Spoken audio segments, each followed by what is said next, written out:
Hey guys, be sure to like and subscribe. Today we're going to be talking about thinking outside the box, okay? And by thinking outside the box, I mean you constantly have to be challenging yourself to better your life and to think differently than other people to stay ahead of the rest of the herd, okay? And usually if we follow the herd, we end up with in the slaughter. So we don't want to end up like that. But what I'm trying to tell people is, like, this carries over in every aspect of your life. And I'll use like food for one instance, okay? That is, as you can see behind me, we have all kinds of food around here. We got bananas, and down the end here you can see a couple pineapples on the end, and those are actually second generation pineapples. That's a pineapple that I ate yesterday, okay? And that's the top of it. We're getting ready to grow another one. That's thinking outside the box. Why throw that piece of that top away when you can grow it? It doesn't take a terrible amount of energy to stick that in water and change the water every day for 2 weeks or 3 weeks till the roots start to grow, and then go plant it somewhere or plant it in a pot. You know, it doesn't take energy. It doesn't take that much energy at all. And it's actually kind of fun because most of us retirees and nomads and stuff like that, what we are is we have one thing we have plenty of is time. Okay? And use that time wisely. We also usually have a girlfriend that has plenty of time, or a wife or whatever that has plenty of time. And we can use that time wisely and grow all kinds of foods or whatever. But also we have more time to conserve energy, save money.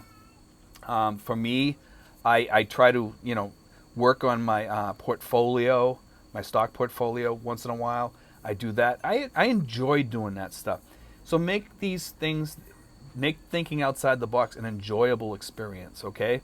Because it's saving you money, okay? And I don't have to really talk too much about this because a lot of you guys already know what I'm talking about. But the most successful people that I see in the Philippines over here are the ones that do think outside the box, okay? Those are the ones that know how to generate extra income. They know how to make extra money. They know how to make their dollar last. They might come over here. There are people that become successful over here at being an expat and can survive cheap. But over the long term, am I sure that they can survive long term? I'm not so sure about that. And I'm not trying to put down these people, because there are people that do successfully challenge themselves over here, think outside the box, and can survive on less. But it's very, very few, okay? It's very few.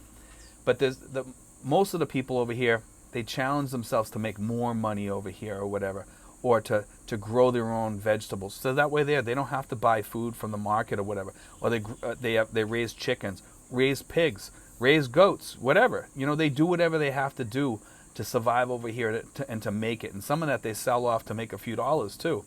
And their girlfriends help them to do that stuff, because a lot of these girls came from backgrounds where they did that already, But also, guys, challenge yourself to save electricity. Challenge yourself to do a stock portfolio that works better for you, or to invest wisely. Watch the stock market. When it dives, buy in and buy some more. If you got extra money in your pocket, that's spare money that you're not going to need in the future, hey, use that to invest wisely. And later on, maybe you'll have a few extra bucks that you can buy a boat, or you can buy a car or something like that with. Who knows? Sky's the limit for stuff like that, guys. But I mean, thinking outside the box.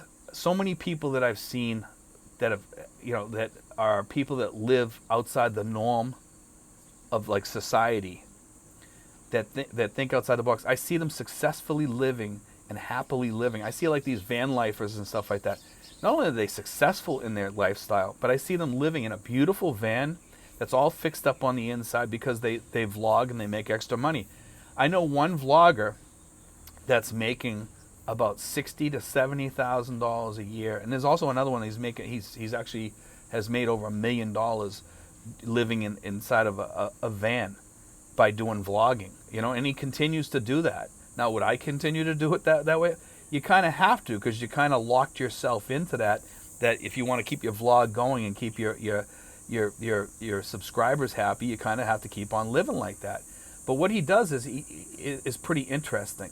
Because I watch him, and the guy's name is Bob Wells. He does really good. He sells books on how to live as a nomad, I guess you could call it. And he does very well at it, and he's happy doing it. And a lot of money he donates too. And I've learned a lot from this guy as an expat. because this guy here is kind of an expat in his own way. He's an expat in his own country. He just got up and left Alaska and went to the lower 48 and started becoming a different person, I guess you could call it. Or maybe he became himself, but he was thinking outside the box. He had gone through a divorce, I believe, and he had lost his son to suicide, and he just needed to kind of pick up and move and change his life a lot. And it was kind of a tragic story. But a lot of expats also have that tragedy in their lives. And it takes a lot of guts. It really does. It takes a lot of guts to get up and be able to change your life so much. It's almost flipping over the fruit basket and saying, hey, okay, I'm going to change everything. And wherever it lands, so be it. That's the way I'm going to live. And I'm going to make it my life. And it's kind of like what I did, but it's also what a lot of expats do. They flip that fruit basket over, and then that's thinking outside the box. Because what would happen if they stayed home? They'd probably be stuck in that misery, depression, whatever. And a lot of us expats come from a lot of tragedies, and thankfully a lot of us have learned to leave that behind. We've talked about that subject many, many a times, but it is kind of a thing that a lot of expats lived with before they came here. And a lot of us have learned to live with that in our past now, and we've bettered ourselves, and we've started new families over here.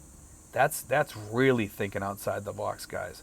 But being an expat and being over here in the Philippines, I've learned so many different things here because I didn't try to follow the norm.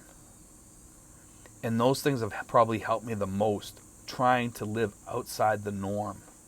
A lot of people come over here, that first come over here, and they try to live in these places right away from the get-go, and try to live in a place that has a pool.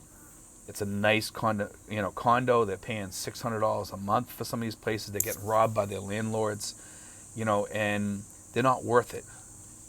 Okay, I've seen these places, you have the shared pool or something like that, but most of the people don't even use the pool, which is really strange.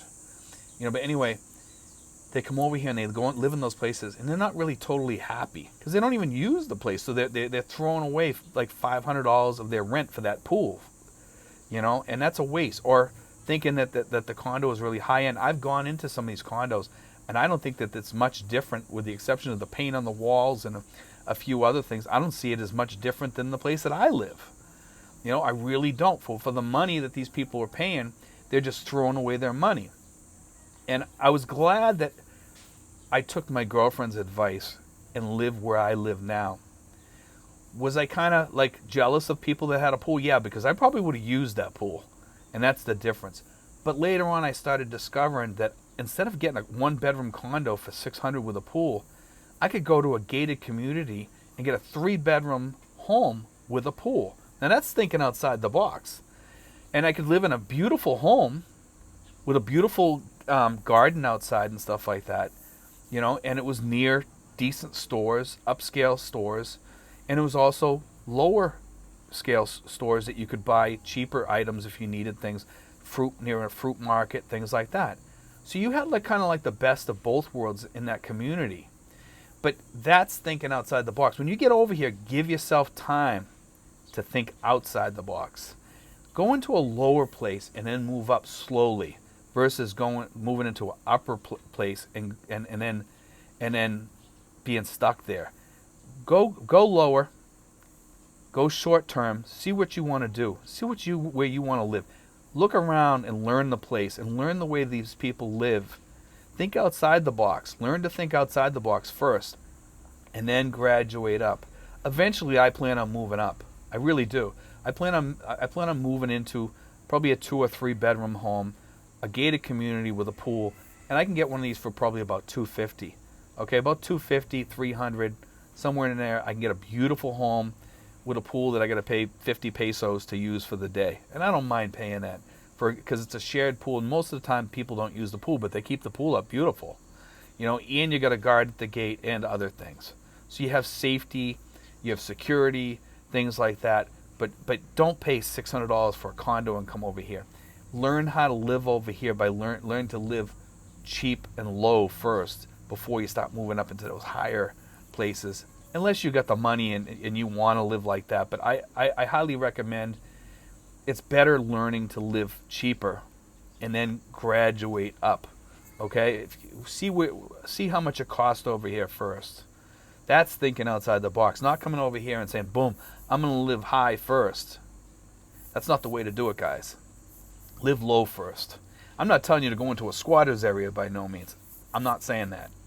I'm saying go into an area that's like maybe middle class, lower middle class, or an apartment or something like that you can live in. And like I said, you can make it yours first. Stay there for a year. Figure out life over here first. Learn to think outside the box and learn how to live over here. And then start staking out your life over here, looking for a place to live that you want to live in, and a place that you can afford, because there's all different types of places you can live in over here. And a lot of people, they come over here and they say, well, I don't want to live like that, Steve. I'm not comfortable living in a place that's like that. Look behind me. This is a beautiful place. There's nothing wrong with living here. I mean, if you're so picky that you need to have, a chandelier when you walk into your condos or something like that, then, you shouldn't be over in the Philippines. You should be living someplace else. I'm just being honest with you, and over here, learn to live low before you live high. That's all I'm saying. Think outside the box, guys, But anyway, guys, I just want to put that out there. There's so many different additions that people can add to this. And, also I'd like to say this, guys, to any of you guys that already live over here and you've learned a couple of tricks that you want to share on here, share it in the comments section. I always welcome people to share things in the comments section about thinking outside the box, something that you learned thinking outside the box over here, because it always helps us here on the Philippine Info channel, and it helps our other expats that are getting, the newbies that are coming in here. I want to challenge them to think more about first starting off lower than going high. God bless, guys. Take care. I hope that helps today. God bless.